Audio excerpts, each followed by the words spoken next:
I think of this collection as your technological architectural collection. I prefer you to see the clothes because I can tell you whatever I want. The best thing is you can illustrate it by what you see. Odile, how much hairspray do you have in your lungs today? I don't breathe, you know. The hair is very intriguing in this collection. There's a sort of folkloric quality. I like the idea of a modern fairy, you see. I'm doing a lot of volume and we have a little crown on the top of the hair.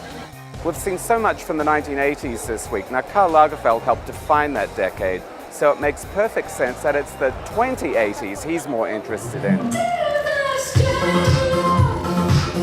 We've seen a lot of the 1980s this week, and as a man who helped define that decade, I would imagine that you would be more interested in the 2080s with this collection. Interested in that, and I have nothing used from the 80s because I remember the 80s and I don't want to remember the 80s.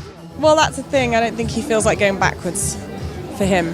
Why redo something you've already done? I really like the proportions of the clothes, but I all the time like when he does really tight waist and big shoulders. And I made a new shoulder situation because I didn't want this big shoulder thing from the 80s. I did a shoulder called the bridge shoulder.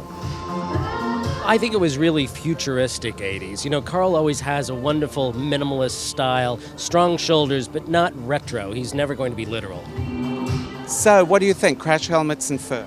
Romantic stroking armor. As an accessories designer, you can process the accessories you just saw in that show. Making fun things out of banal safety pieces. The little iPod holder there is it's like pop art.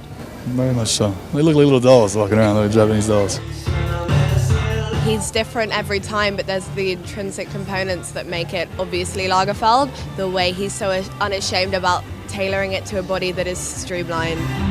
I always get that sort of Viennese secession thing, you know? You can see connections to, you say Vienna. I see some Berlin in it as well, like fabrics and drapes. You know, the French say you get hungry when you're eating, and I get inspired when I'm working. It's my engine.